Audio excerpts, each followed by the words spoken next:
Sa ating balitang National Bureau of Immigration, maglalagay ng mga electronic gates sa mga paliparan ngayong taon. Ang detalye ng balitang yan wala kay Kapartner Margot Gonzales. Kapartner Margot. Bureau of Immigration na BI yung gagawin nilang itong proyekto para sa modernisasyon. Bahagi ng kanilang modernization project ay ang paglalagay ng karagdagang electronic gates sa mga paliparan. Ayon kay BI Commissioner Norman Concinco, 25% ng manual operations ng Bureau ay papalitan ng electronic gates ngayong taon. Sa taong 2026, kalahati ng operations ng Bureau ay gagawing electronic na rin. Sinabi rin ni Concinco na maaari ng palawikin ng mga turista ngayon ang validity ng kanilang visa sa pamamagitan ng online platform. Target rin ng Bureau ang True Studies upang sadyain ng Pilipinas para sa kanilang paglalakbay sa mamasyal. Umaas naman si Concinco na ipapasa na ngayong taon ang BI Modernization Law sa Kongreso. Para sa Pilipinas, kumahal, Margaret Gonzales, kapag sa balita. Samantala, nawawalang case folder na NCRPO personnel natagpuan na ayon sa PNP. Ang detalye ng balitang yan mula kay Kapartner Paul Montebon. Kapartner Paul. Natagpuan na ng NCRPO ang mga sinasabing nawawalang case folder ng mga tauhan nito na may kaugnayan sa kasong kriminal at administratibo. Sinabi ni PNP Public Information Chief Police Colonel Jean Fajardo na misplace lamang ang mga dokumento at nailagay sa ibang departamento bunsod na mga ginawang transisyon sa NCRPO administration. I-clarify po natin yung issue po na yan. Kausap ko po mismo yung mga division heads po sa NCRPO kanina at kahapon. For the record po sir, wala pong nawawalang case folder.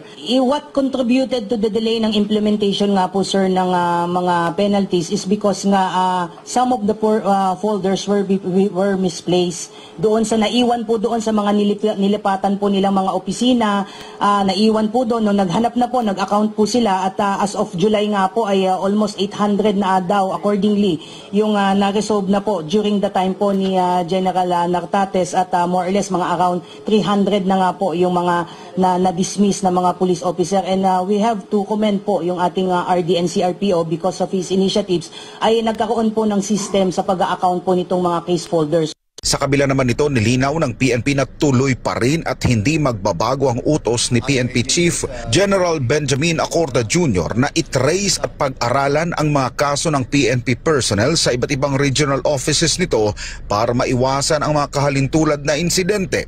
Tuloy po yun sir and it is incumbent upon them na maganda nga po ito, nangyari nga po ito at na-brought up dahil baka meron din mga region na similarly ay nakaka-encounter po ng ganitong mga delay po in the implementation po ng mga decision because of some inadvertent misplacement of some documents po. Sa ilalim anya ng bagong kautusan ng PNP Chief, hinamon nito ang lahat ng regional offices ng PNP na ibigay ang resulta ng accounting sa mga kaso sa lalong madaling panahon. Immediate po itong instruction ng ating Chief PNP, sir. In fact, this morning ay nag-meeting po ang DPRM to resolve po at hingan po ng mga reports yung ating mga regional offices kung ilan pa po yung mga pending na mga administrative cases sa kanila, whether it's in the stage ng pre-charge investigation, ito po ba yung ongoing summary hearing proceeding or for implementation na. Samantala sa ilalim ng isinusulong na modernong PNP, umaasa sila na mapapalawak pa ang kanilang kaalaman sa makabagong database system, partikular na sa mga naitatalang kaso ng mga pulis para sa mabilis na pagresolba sa mga ito at maiwasan ang mano-manong paghahanap sa mga ito na nauuwi sa anomalya. Pero aminado ang PNP na sa ngayon, nakadepende lamang sila sa pondong ibibigay ng pamahalaan. Medyo nadidelay because there is a requirements po ng budget po. So we are dependent po sa ibinibigay po sa ating budget, but on the part of the PNP, tuloy-tuloy po yan sir, yung ating pagpo-procure po ng mga kailangan po nating mga equipment, pati yung pagte-train po, at yung ating mga IT experts, yung ating mga ITMS ay nag-download na rin po ng mga PNP personnel para matulungan po yung ating mga provincial down to police station para ma-update din po yung kanilang mga system. Sa kabuuan, mayroon ng resolved cases ang Philippine National Police na aabot sa halos 4,000, kung saan halos 1,000 dito ang na-dismiss sa serbisyo. Mahigit 100 naman ang may kinalaman sa iligal na droga. Una nang pumutok ng issue sa NCRPO matapos na mabatid ang kakaunting bilang ng mga pulis na nakakasuhan o napaparusahan dahil sa mga paglabag simula ng kanyang panunungkulan. Para sa Diyos at sa Pilipinas kung mahal, nag-uulat Paul Montebon, SMNI News. At dagdag pambalita, peace talks paraan raw ng gobyerno para mapabilis ang pagkamit ng kapayapaan. Alamin natin ang detaling yan mula kay Kapartner Almar Porzuelo. Kapartner Mar. Muling binigyang diin ng National Security Council o NSC na walang ibang layunin na pamahalaan kundi ang agarang paglutas sa insurhensya dito sa bansa. Isang panayam sinabi ni NSC Assistant Director General Jonathan Malaya na ang ginawang kasunduan sa Oslo Communique at ang muling pagbubukas ng pag-uusap sa mga komunistang teroristang grupong CPP, NPA, NDF ay paraan ng pamahalaan upang maiwasan ang mayroong buhay na masayang at upang mapabilis ang pagkamit ng kapayapaan sa bansa. Paliwanag pa nito na sa kasaysayan ng mga armadong pakikibaka ay kadalasan nagkakaroon ng political settlement at ang pakikipag-usap sa mga rebeldeng grupo ang isang halimbawa anya para rito. Samantala, inihayag naman ni ADG Malaya na hindi na may tuturing na seryosong banta ang mga NPA sa kadahilan ng mahina na wala ng suporta ang mga rebeldeng grupo mula sa masa. Ayon pa sa opisyal na kung mahina na ang suporta ng masa sa mga rebeldeng grupo, ay dito na anya papasok ang mga programa ng National Task Force to End Local Communist Armed Conflict or NTF-ELCAC upang iparamdam sa mamamayan ang mga serbisyo na handog ng pamahalaan. Para sa Diyos sa Pilipinas, kung mahal, Almar Porzuelo, kapartner sa Balita at Serbisyo.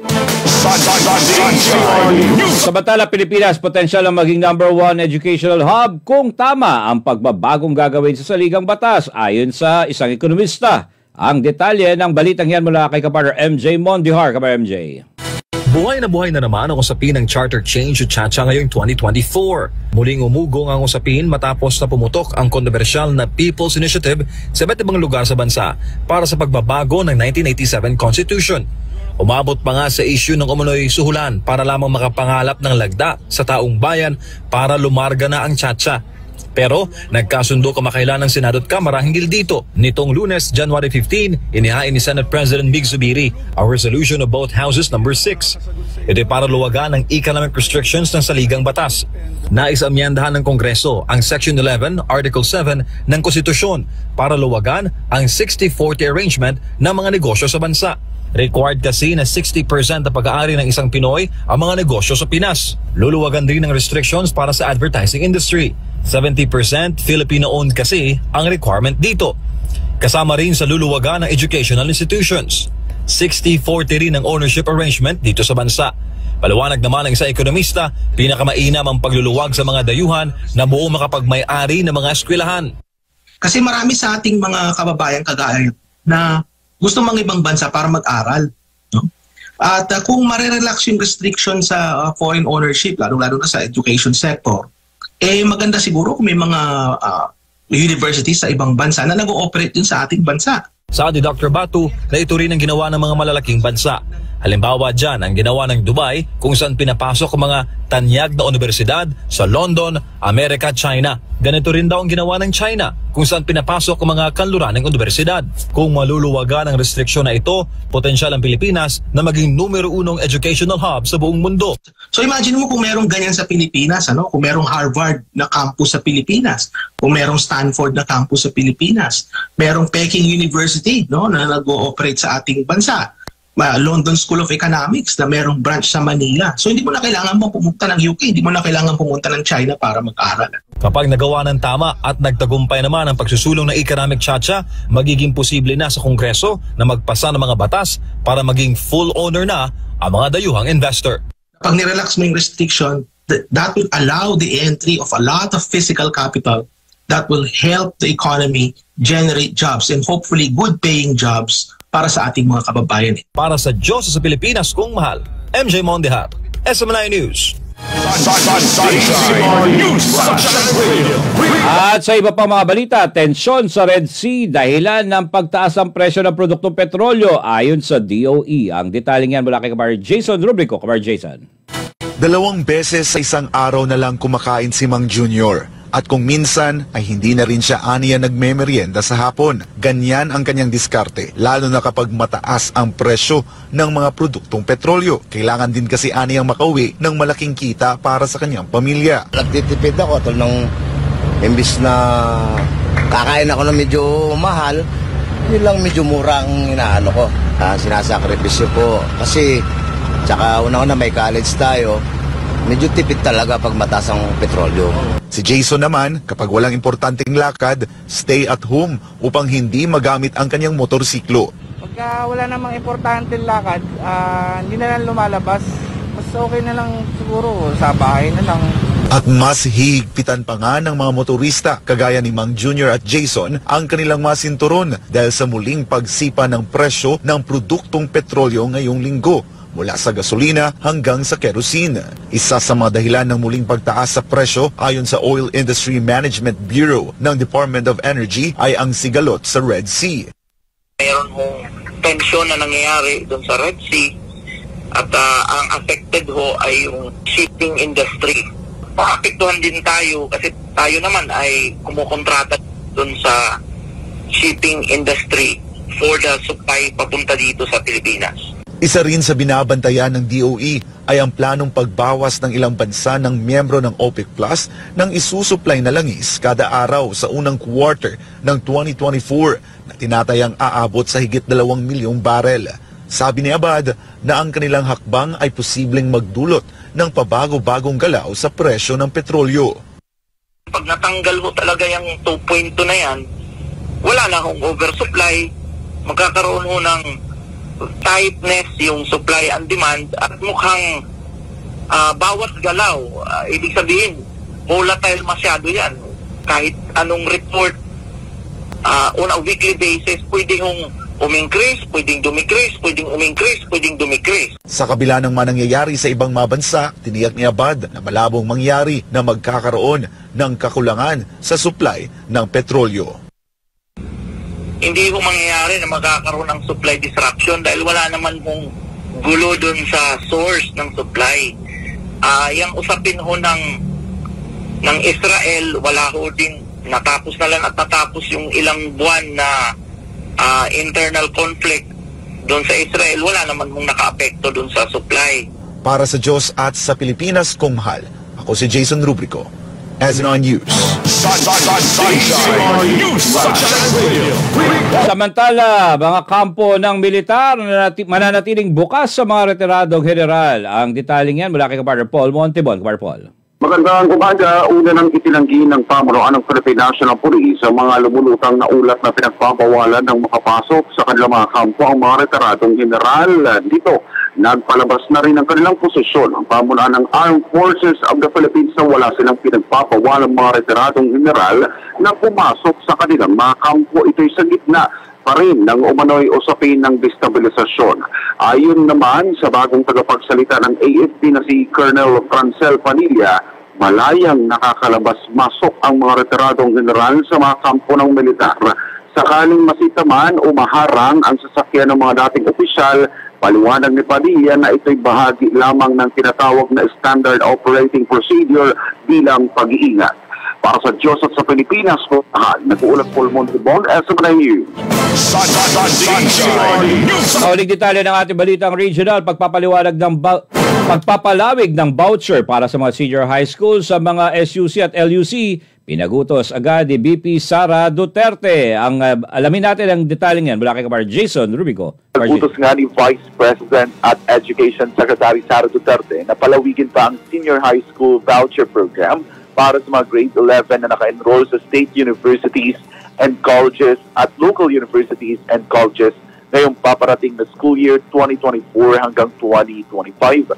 Ito ang inilahad ni Education Undersecretary Michael Poa sa House Committee on Basic Education and Culture nitong Lunes matapos na kanilang nakita sa database na 17,751 na grade 11 na non-voucher recipients ang kasalukuyang naka-enroll sa mga SUC at LUC.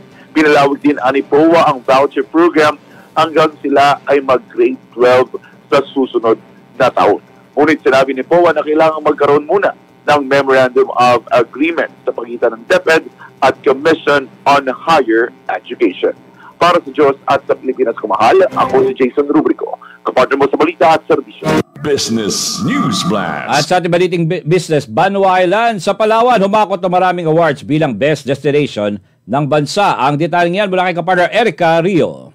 Nakuha ng Banwa Private Island sa Palawan ang Private Island of the Year Award ng Destination Deluxe Awards 2023. Ikatlong pagkakataon na ito ng Banwa Island na makuha ang nabanggit na award. Maliban dito, nakuha rin ng isla ang the Philippines Best Beach Island or Upcountry Resort Award ng Travel Plus Leisure Luxury Awards Asia Pacific 2023. Kasali rin ito sa Rob Report ng the 50 Greatest Luxury Hotels on Earth. Para kay Banwa Private Island Commercial Director Pamela Balse, mas aayusin pa nila ang kanilang serbisyo at lubos na pinasalamatan ang lahat ng pagkilala sa kanila. Para sa Diyos at sa Pilipinas kung mahal. Eric Carrillo, kapartner mo sa balita at serbisyo. International News. Sa Balita International, nasa 1,000 kabataan sa Afghanistan ang nangangailangan ng suporta matapos ang nakarang pagyanig ng lindol ayon sa UNICEF. Ang detaling yan mula kay kapartner MJ Mondihar. Tinatayang nasa 100,000 mga kabataan sa Afghanistan na nangangailangan ng suporta at tulong matapos ang 3 buwan na pagyanig doon ng lindol. Ayon sa United Nations Children Fund UNICEF, nananatiling nasa recovery stage ang mga kabataan doon dahil sa trauma. Ang mga kabataan po na nasa temporary shelters ay tinitiis ng lamig nang dumating po ang winter season doon. Nananatili pa rin sira ang mga paaralan at mga health centers sa bansa. Sa ngayon, nangangailangan ng UNICEF ng $1.4 billion para sa humanitarian response sa 19.4 na milyong Afghans.